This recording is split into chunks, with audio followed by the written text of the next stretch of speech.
You have a stand for yours. Yeah. Hey, Bozeman. Come on, out of the garden. Come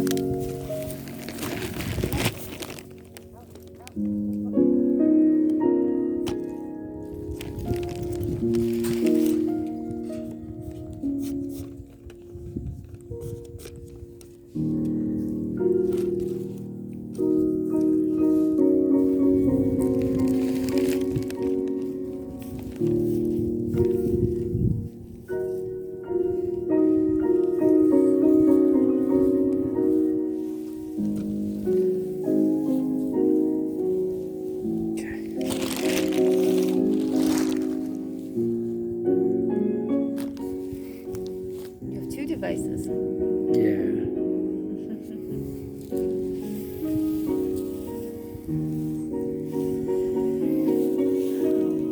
So we saw the worm, and he's somewhere in there.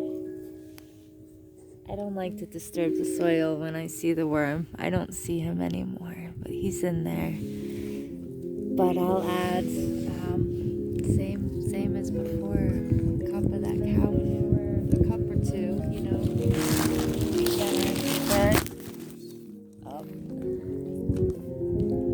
Is this possible? And then, you know, some of that. Just one handful of this. Yeah, one or two. Got another. Add a tablespoon and a half of that fertilizer.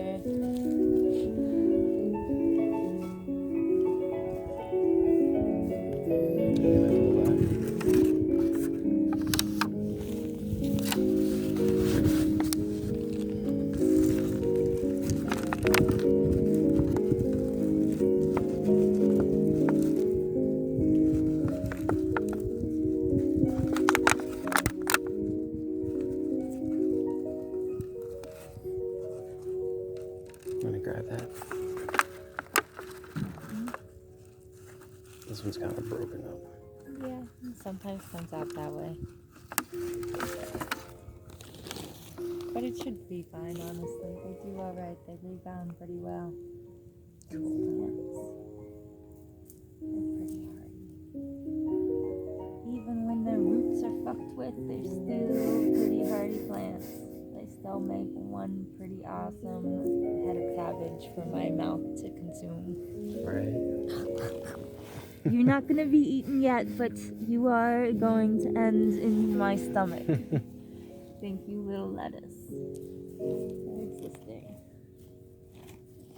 Nice. So that one's done. So, on that note, all we have are these. And I don't know, these may or may not be too small. We can try them. If their roots aren't very well established, like I could probably wait another week and we'll have 5 more bigger plants to plant.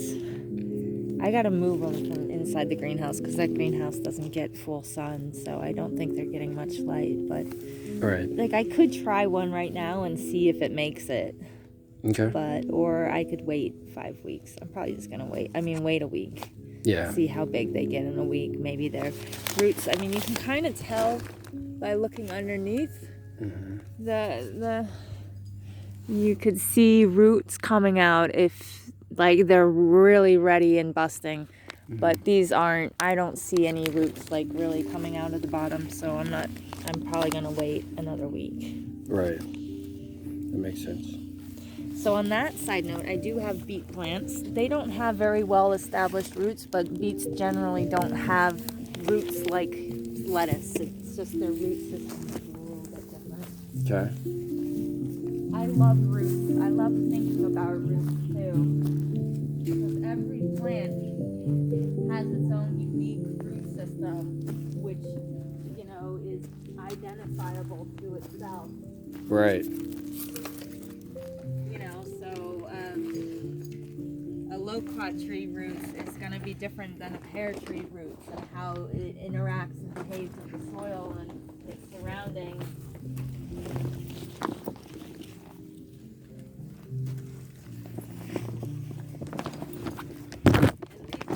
are maybe so far far gone? I don't know. They're still looking all right. Yeah. We can try to salvage them in the ground. Okay. I wish I could be like, yes, these are mine. But I've neglected plants so bad. Like sometimes I just set them and go, and then like come back a week. Like I'll water them, but come back a week later and realize that I had started seeds, and I'm actually trying to get better with that. Yeah. So I was thinking either A, sharing the space with these, like putting the beets like in between here, because there's a little bit extra space, and I do feel like I can utilize some of that, especially since these other plants aren't getting that big. I'm going to add a little more fertilizer to all of these plants. I need to harvest this and eat it. And those are good to be plucked. Bok choy, and these are basically done, only because I don't know if they're still edible. I don't know. Still tastes good to me. Yeah, bok choy still tastes good. Okay. And this, I've been having to kind of keep small. This is a mustard, spicy. Nice. It's freaking good. Try it.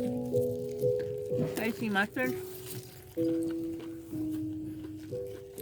That natural flavor is so like, I just want to grill it up at night and wow, it's really good. have like bacon with it. It's like a spicy aftertaste to it. Yeah. Or animal. Okay. So I just let that compost because I'm trying to let the plants around it. Those are cauliflowers.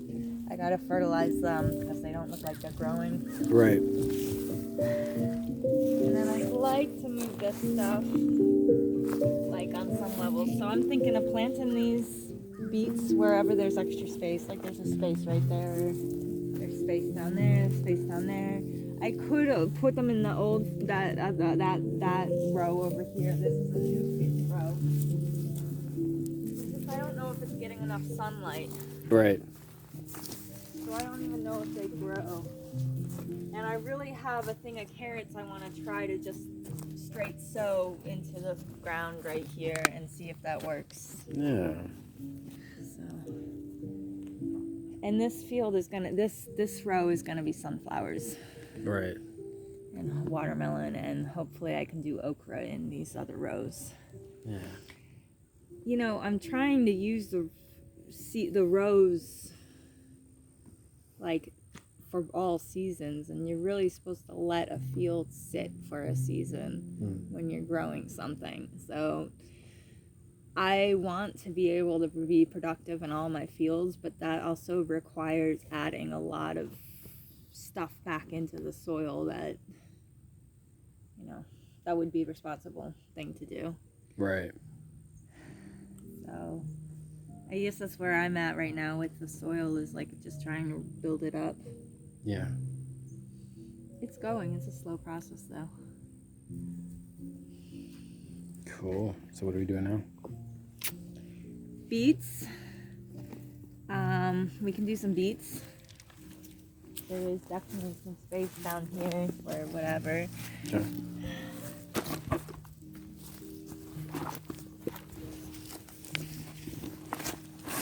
Not a lot, but there's space. We gotta fertilize too. Okay. And that's not gonna take very long. Okay.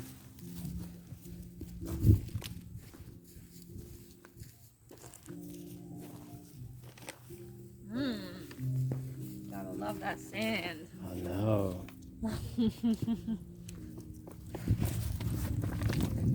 Okay. Get another piece of this. This is so good. Oh my gosh.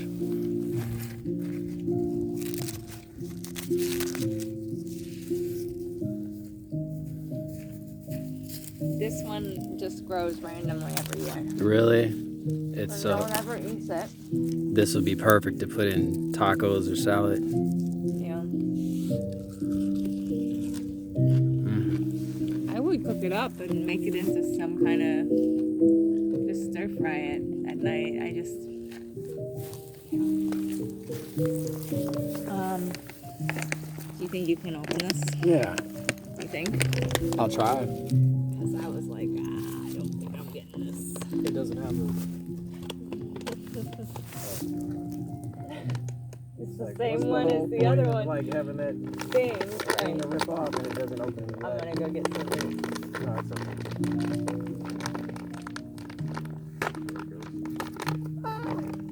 I was expecting that to like explode. I know, right? Alright, thank you.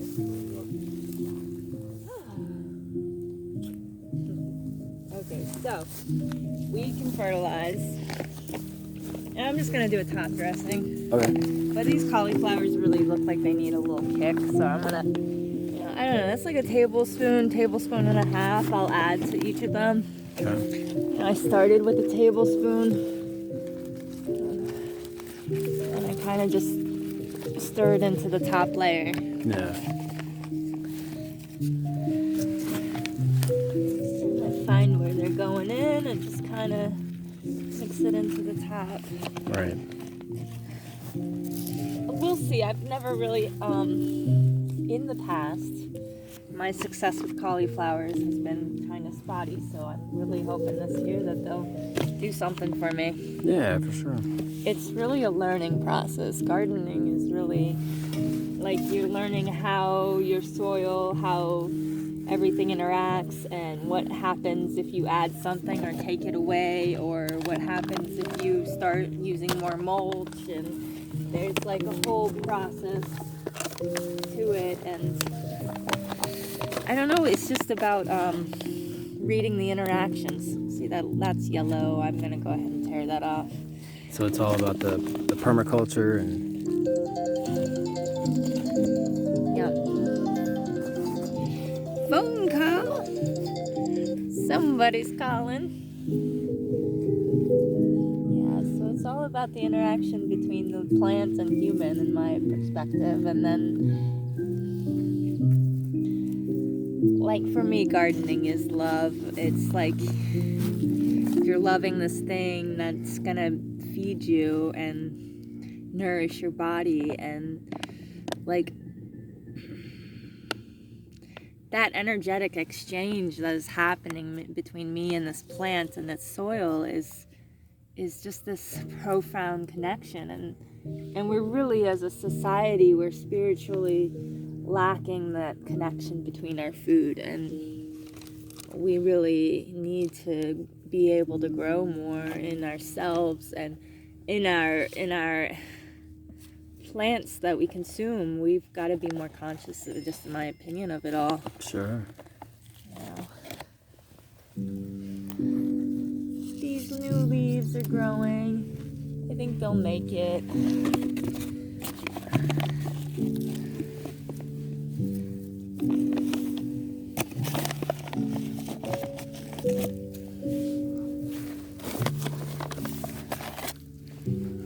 These are broccoli. Okay. Slightly different. I don't need to fertilize the bok choy unless I want to get good seeds. Mm-hmm. Like, you know, maybe I think I put enough fertilizer on there. I never really ate much, but I'll get seeds out of it. So I'll have bok choy seeds, and hopefully next year I can start bok choy. Yeah. These are cabbages. I don't know if you ever seen cabbage, but I love purple, and I've never seen them purple. That's so pretty. Purple cabbages are like one of my favorite things to be eating in my diet. I haven't been doing them because I usually get my cabbages from Ward's, and they're organic, and I can't find them at Publix. So, but cabbage is one of the staples in my diet. I love it. It's hearty. What is unique about cabbage is that it lasts a long ass time in the refrigerator. Yeah. So anytime, and it's really good, it reduces tumors, it's really good for one's, body, and I love cabbage, so. Especially purple cabbage. Right.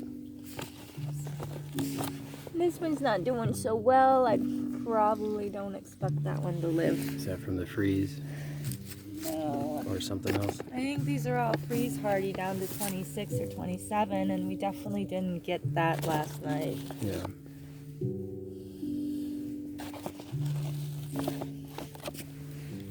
I've been meaning to do this all, like, the last couple weeks, actually, so let's see if this does something. Give these plants a little kick. And this is, like, one of my favorite types of kales. It's called the dino kale. The dino kale. Yeah.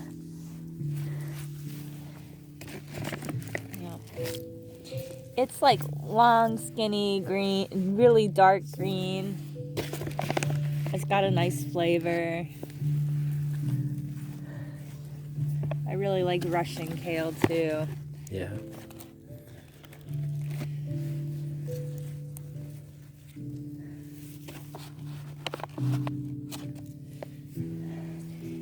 So, like, a lot of farming is about, you know, which is not about today. The difference between farming was that we're adding to the soil and we're trying to build it up and help improve the ecosystem that is already there. And the thing that is not included in standard farming practices is trying to improve what is already existing there.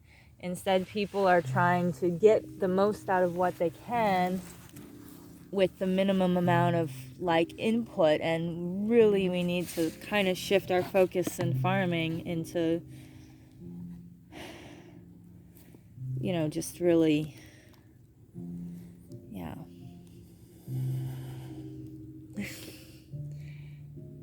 Yeah, so we just really need to shift our focus in farming and improving the ecosystem that's already there versus, you know, trying to use it up and Sure. the way that we're kind of doing now. Unfortunately, we're stripping our lands, and we're also stripping all the important ecosystems that are there. So we have to somehow, I know that this is not sustainable the way that I'm doing gardening.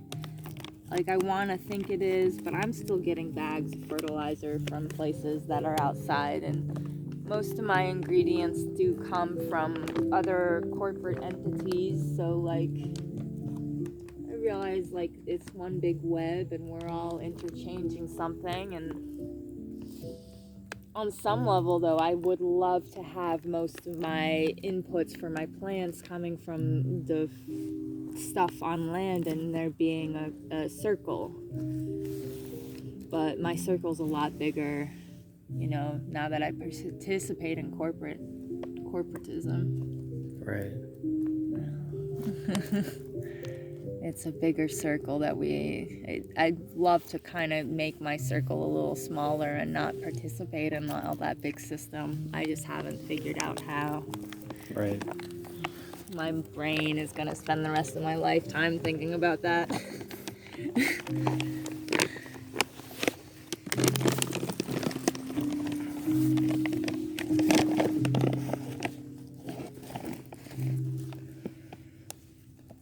Can I try? Sure. And I'll probably water it in today. So just put it around. Is that enough? Yeah, it's probably a little too much. Okay. I'll put some back. Is that good? Yeah, that's good. So just like around there. Yeah, around the base. And this is why we closed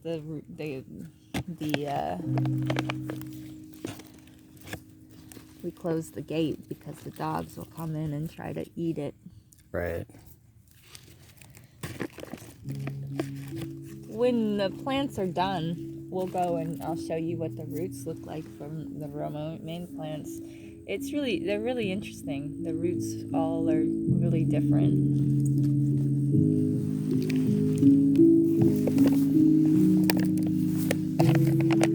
And my mom's really made the garden an extra, like, layer of nice, because she's put down all of this stuff in the rows, in the aisles, and added this organic matter and this pine straw, and it's made it really nice to be in the garden. I like it. It's a good idea.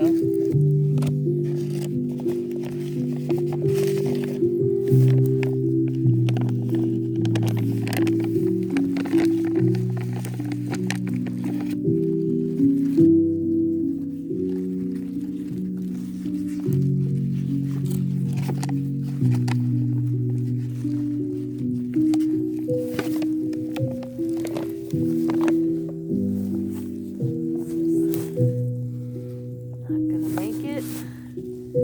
That might make it. Isn't that pretty? It is. Bok choy flower. And I'll let them produce. They're only growing in this color. The flowers, I don't know. That's a good question.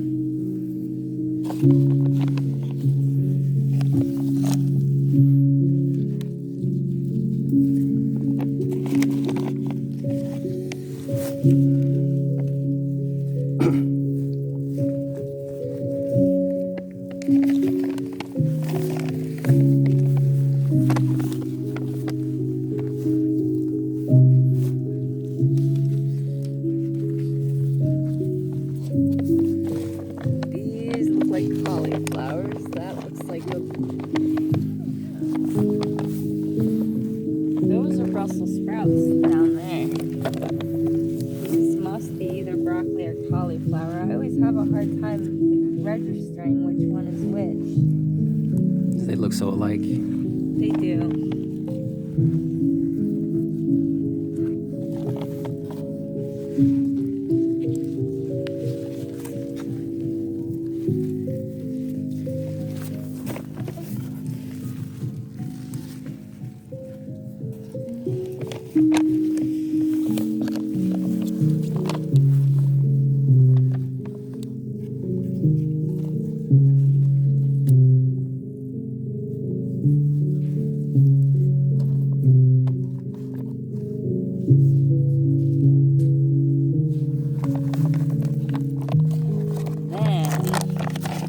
These I want to move. These are strawberries. They're nice, but I have Brussels sprouts growing right here, so I'm going to put them on the edge here.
Usually don't remember to do the second fertilization, Really? but this time I want to succeed. If you put enough in the beginning, but I only put a little handful, I kind of feed it as it goes. Right. Like there's many ways you can do it. Like you can put it all at once and not think about fertilizing it the rest of the season, or you can put it down a little bit as you go.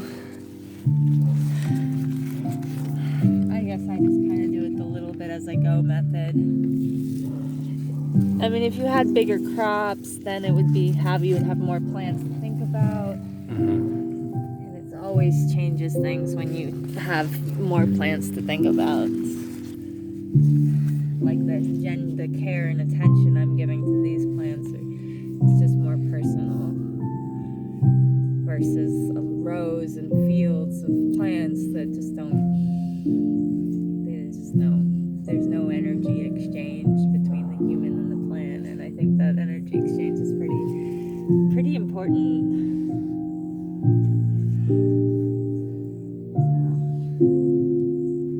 I mean, this is an expression of God's love right here. Absolutely. So, I mean, if He didn't give us food, then we would be consuming like all the other creatures on this planet, but we consume the way that we do, and it's a very beautiful blessing. I guess the whole point of this gardening is to try to purify it and become more rooted back to where we came from and where our food comes from, and it's good. I like evolving that way. Having gratitude for it, because it takes a lot of effort to create Brussels sprouts, and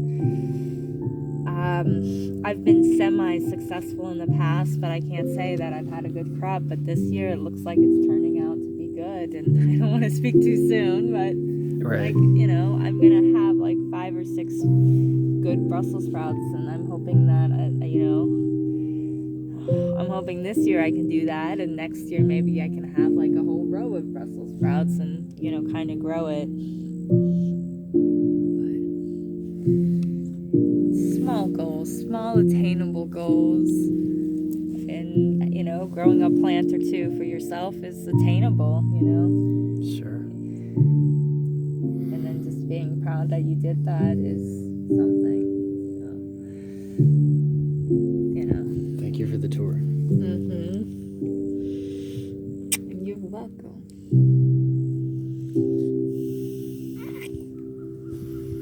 Want to plant